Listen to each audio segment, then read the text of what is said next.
ரொம்ப மகிழ்ச்சியா இருக்கு. ரொம்ப அருமையான செய்தியை கொடுத்தாங்க. கர்த்தர் உங்களை ஆசீர்வதிப்பாரு. இப்பொழுது நம்முடைய கர்த்தராகிய இயேசு கிறிஸ்து சிலுவையின் மேல் முடிந்த 4வது வார்த்தையின் பேரில் இப்பொழுது நாம் செய்தியை கேட்க போகிறோம். அருமையானவர்களே, இந்த 4வது வார்த்தை ஆவிக்குரிய பாடுகளை வெளிப்படுத்தும் வார்த்தை. He is revealing his pains, his sorrow. அவர்தாமே நம்முடைய துக்கங்களை ஏற்றுக்கொண்டு நம்முடைய பாடுகளை சுமந்தார். ஆனால் ஆவிக்குரிய பாடுகளை வெளிப்படுத்தும் வார்த்தை தான் இந்த 4வது வார்த்தை. முதல் வார்த்தை, அவரை சிலுவையில் அறைந்தவர்கள், அவரை சிலுவையில் அறைய வேண்டும் என்று கொக்கரித்தவர்களை மன்னிக்கும்படி ஆண்டவர் ஜெபித்தார். 2வது வார்த்தை, கல்லனை பரலோகத்தில் சேர்க்கின்ற வார்த்தை. 3வது வார்த்தை, தன் தாய்க்காக அவர் காட்டின அன்பு வார்த்தை. இப்போது 4வது வார்த்தை, தனக்காக பேசுகிறார். தன் ஆவிக்குரிய பாடுகளை வெளிப்படுத்துகிறார். கர்த்தருக்கு ஸ்தோத்திரம். அருமையானவர்களே, இந்த வார்த்தை வேர்ட் ஆஃப் பிரேயர், ஜெப வார்த்தை. ஆண்டவர் பிதாவை நோக்கி ஜெபிக்கிறார். மார்க் 15:34. 9ஆம் மணி நேரத்தில் இயேசு ஏலோயி ஏலோயி லாமா சபக்தானி என்று மிகுந்த சத்தம் என்று கூப்பிட்டார். அதற்கு தமிழாக்கம் வேதமே சொல்லுகிறது, என் தேவனே என் தேவனே ஏன் என்னை கைவிட்டீர் என்று ஆண்டவர் சிலுவையிலே கதறினார். What language is this? ஏலோயி ஏலோயி Lama சபக்தானி. What language is this? இது என்ன மொழி? இயேசு கிறிஸ்து வாழ்ந்த நாட்களிலே பல மொழிகள் இஸ்ரவேலிலே பேசப்பட்டது.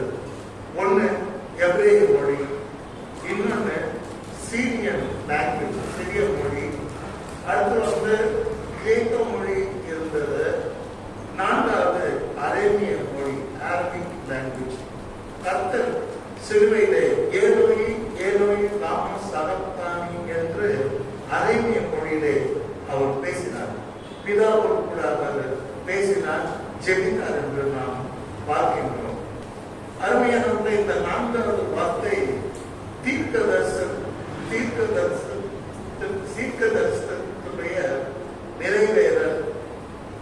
பழைய ஏற்பாட்டில் இயேசு கிறிஸ்து உலகத்துக்கு வந்து பாடுபடுவதற்கு பல 1000 வருஷங்களுக்கு முன்பதாக இப்படியாக இயேசு சிலுவையில் அறையப்படுவார்.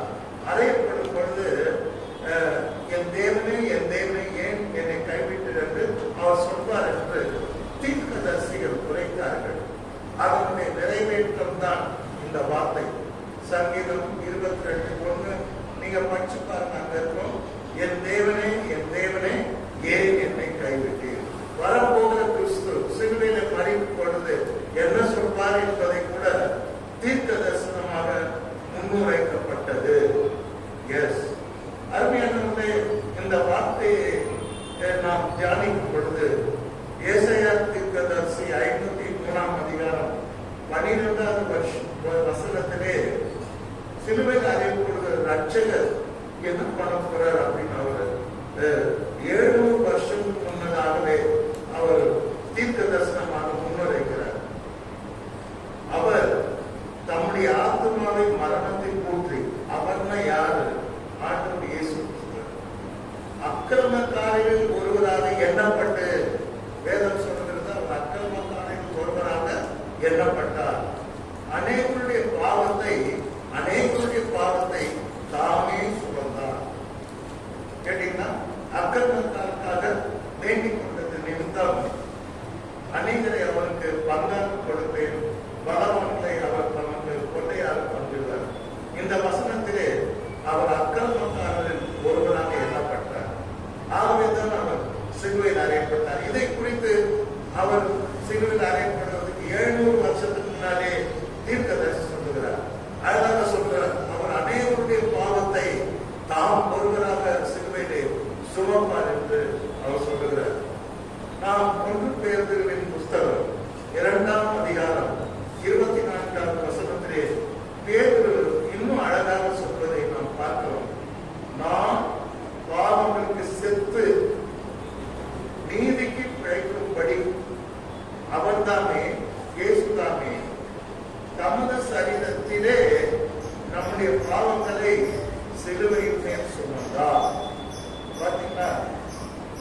அவர் தாமே தமது சரீரத்திலே நம்ம எல்லாருடைய பாவங்களையும் சிலுவை பேர் சுமந்தார்.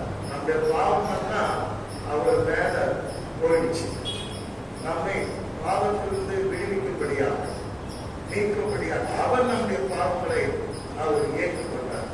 அதுதான் நம்முடைய அருமையானவர்களை 2 Corinthians 5ஆம் அதிகாரம் 21வது வசனத்திலே பவுல் அவருடைய மரணத்தை குறித்து சொந்த சபையாருக்கு சொல்லிக் கொடுக்கிறார். நாம் அவருக்குள் தேவனுடைய நீதியாகும்படி, நாம் அவருக்குள் தேவனுடைய நீதியாகும்படி, நாம் நீதிமானாகும்படி பாவம் அறியாத அவரை நமக்காக பாவம் ஆக்கினார். பாவமே அறியாது என்னில் பாவம் உண்டென்று உங்களுக்கு யார் சொல்லக்கூடும் என்று அவர் சவால் விட்டார். ஒரு பாவம் ஒரு குற்றமும் அவருக்கு சொல்ல முடியவில்லை. அப்ப பாவம் அறியாத அவரை நாம் நீதிமானாக்கும்படியாக கர்த்தர் அவரை பாவமாக்கினார்.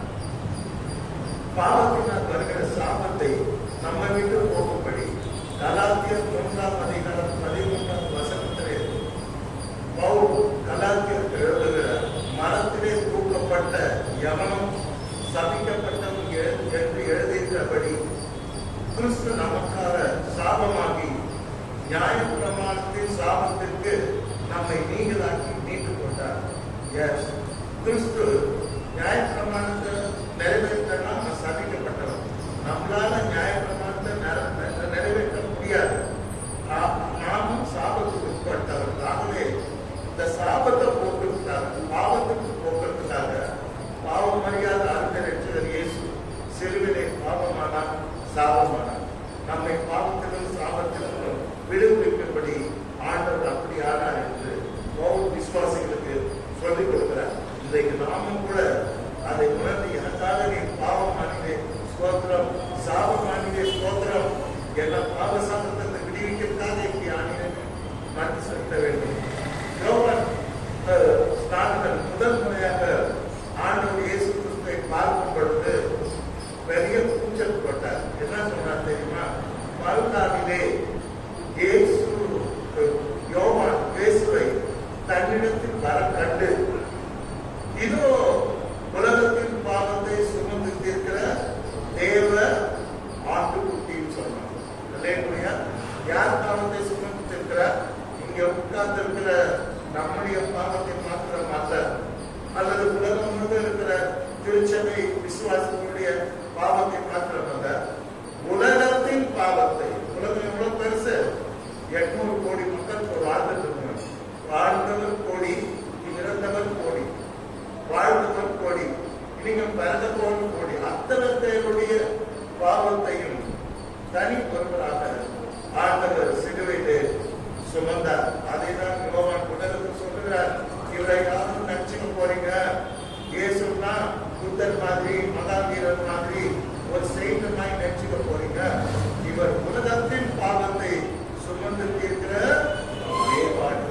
அதுக்குதான் உலகத்துக்கு இவர் வந்தார் அப்படின்னு சொல்லுகிறார். உலகத்தையும் உலகத்தின் பாவத்தையும் இயேசுவையும் இணைந்து பேசுகிறார் யோவான். கர்த்தருக்கு ஸ்தோத்திரம். அருமையானவர்களே, எபேசியருக்கு எழுதின நிருபத்திலே பவுல் எபேசிய சபைக்கு சொல்லிக் கொடுக்கிறார். பகையான சிலுவையில் பகையின் சிலுவையில் கொன்று அதனாலே இருந்திருந்தாரையும் ஒரே சரீரமாக தேவனுக்கு ஒப்புரவாக்கினார். அடிமை என்றும் இல்லை, சுயாதீனன் என்றும் இல்லை, யூதன் என்றும் இல்லை, கிரேக்கன் என்றும் இல்லை, ஜென்டைல்ஸ் புறஜாதி என்றும் இல்லை. ஒரு காலத்துல யூதருக்கு தான் இதெல்லாம் சொந்தம் நினைச்சாங்க. இஸ்ரவேலுக்கு தான் வாக்குத்தத்தம் சொந்தம், ரட்சிப்பு சொந்தம் அப்படின்னு நினைச்சாங்க. நோ, சிலுவையிலே அவர் அந்த பகையெல்லாம் கொண்டுட்டார், சிறுவினையெல்லாம் எடுத்துட்டார். எடுத்துட்டு எல்லாரையும் ஒரே சரீரம் ஆகிட்டார். கிறிஸ்து அகில உலக சபை திருச்சபைக்கு தலையாகிறார். எல்லாரும் ஒரே சரீரம். அல்லேலூயா. அவர் ஒப்புரவாக்கம் அவர் சிலுவையிலே ஆண்டவர் மரித்தார். கர்த்தருடைய பரிசுத்த நாமத்துக்கு மகிமை உண்டாவதாக. அருமையானவர்களே, கொலேசியர் கேட்ட நிருபம் இதிலே பவுல் அப்போஸ்தலன்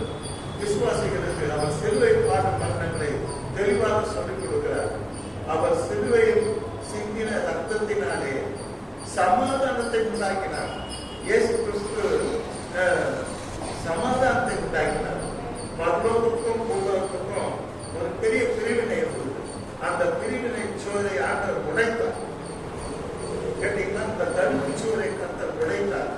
அவர் சிலுவையில் சிந்த ரத்தத்தினாலே தேவனுக்கும் நமக்கும் பெரிய ஒரு சமாதானத்தை உண்டாக்கி, பூலோகத்தில் உள்ளவைகள் பரலோகத்தில் உள்ளவைகள் யாவையும் அவர் மூலமாய் தனக்கு ஒப்புரவாக்கி கொள்ளவும் அவருக்கு பிரியமாய் பூலோகம் பரலோகம் எல்லாத்தையும் அவர் இணைக்கிறார்.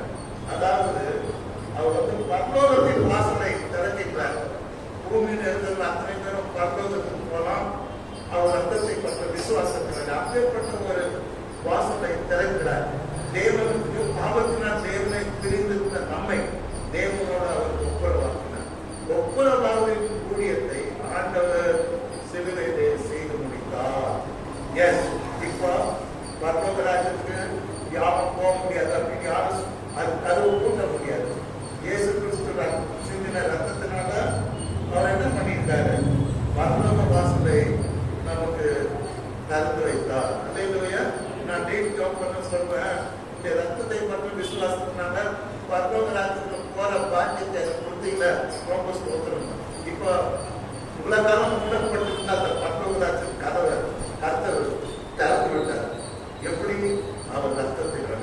இப்போ பரலோகம் பூலோகம் பெரிய ஒரு அடிக்கடி நம்ம ஜெபிக்கிறோம். பரலோகத்தில் இருக்க எங்கள் அன்பின் பரலோகம். ஸோ ஒரு பாட்டு அடிக்கடி பார்க்கணும். ஆனா என்ன மேட்டர்னா நம்ம அதை உணர்வு தான் இல்லை. இப்போ நான் ஒரு பாட்டு பாட்டு கேட்கிறேன். நீங்க டெய்லி பாடுற பாட்டு இருக்கணும்.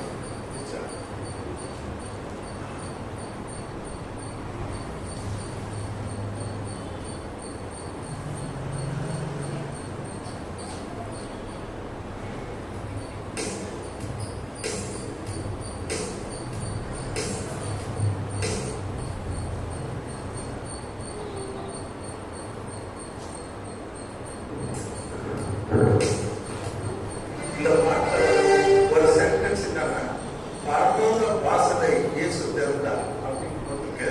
ஆனா நம்ம அதை உணர்ந்தே பாடிட்டு இருக்கோம். ஆனா நான் அதை நேற்று ரொம்ப உணர்ந்துட்டேன். எல்லாருக்கும்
சொந்தமா பாடுவோம். அதை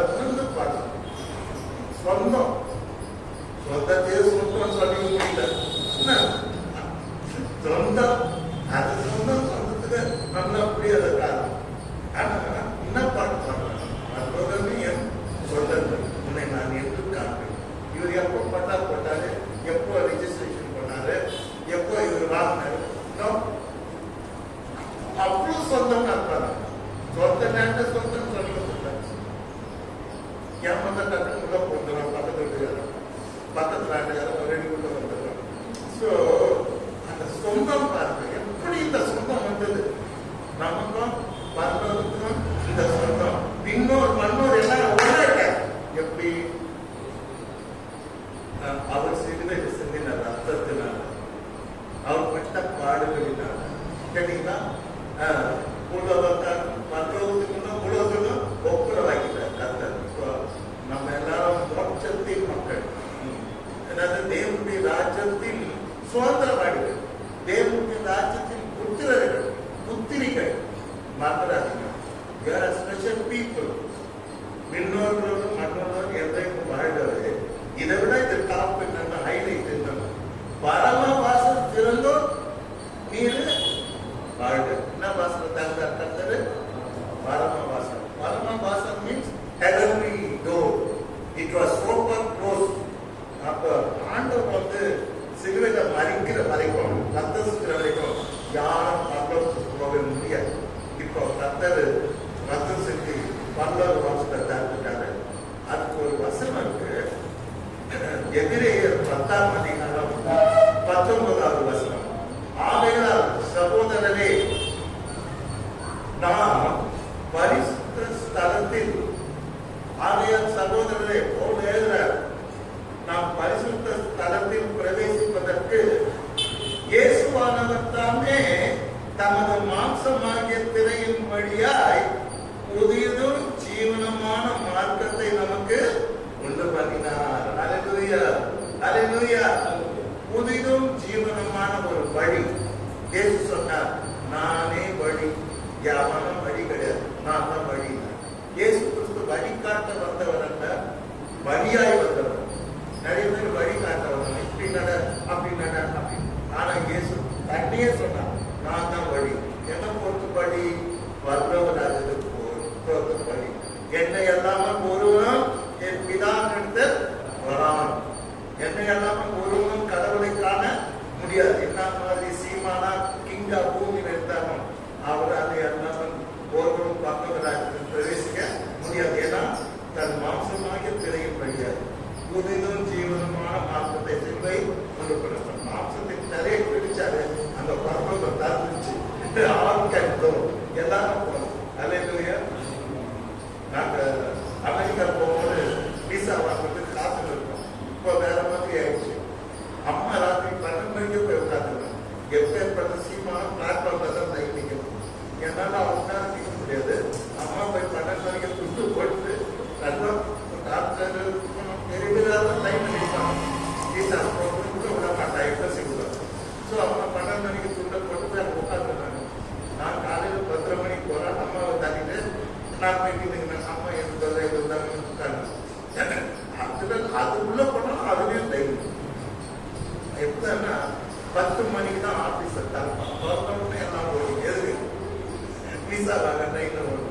அப்படின்னு நம்ம போய் கேட்கிறோம். இந்த மாதிரி கர்த்தர் வந்து அந்த நாள் வந்த உடனே தன்னுடைய சரீரமாகிய சரீரத்தின் வழியாக, மாம்சத்தின் திரையின் வழியாக புதிதும் ஜீவனமான மார்க்கத்தை அவர் கொடுப்பார். ரொம்ப கஷ்டப்பட்டு சரீரத்தை பிடிச்சு அந்த பரம வசதியை ஆனவர் தந்தார். அவருக்கு நான் நன்றி செலுத்த கடனாளிகளாக இருக்கிறோம். இந்த 4வது வார்த்தை என்னுடைய தத்துவம் என்னன்னா, இயேசு கிறிஸ்துவின் ரத்தம் தேவனையும் மனிதனையும் சமாதானப்படுத்தியது. அல்லேலூயா. சமாதானம் ஆயிடுற நாமும் தேவன் அவர் ரத்தம் நம்மளை கழுவுது. நம்ம நன்கு கொண்டு பாவங்களாக நம்மை கழுவி தேவனுக்கு முன்பாக நம்மை ராஜாக்களாக ஆசாரியர்களாக தேவன் என்ன பண்ணாரு? நிறுத்தினார். அப்ப தேவனை நம்மையும் சமாதானப்படுத்தியது அவருடைய ரத்தம். அடுத்தபடியாக மனிதனின் பாவத்தினால் கோபம் அடைந்திருந்த பிதாவாகிய தேவன் பாவத்திற்கான பரிகாரமான இயேசு கிறிஸ்துவின் ரத்தத்தை பார்த்து அவர் நம்மை பிள்ளைகளாக அவர் ஏற்றுக்கொண்டார். அப்ப பாவ பரிகாரம் யாருன்னா இயேசு கிறிஸ்து. பரிகாரிக்கத்த இயேசுநாதர் பாவம் எல்லாம் சுமந்த புறப்பாட்டார். பாவ பரிகாரிக்கத்த இயேசுநாதர் பாவம் எல்லாம் சுமந்த சிலுவை சுமந்த பாட்டு. இயேசு கிறிஸ்தியா பாவ பரிகாரி. அல்லேலூயா. இயேசு கிறிஸ்துவின் ரத்தம் சகல பாவங்களுக்கு நம்மை கழுவி சுத்திகள். எவ்வளவு பெரிய பாதைகளும் ஆண்டவர்கிட்ட ரிமிஷன் உண்டு, மீட்பு உண்டு. அவர் மீட்பர். அல்லேலூயா. ஸ்தோத்திரம்.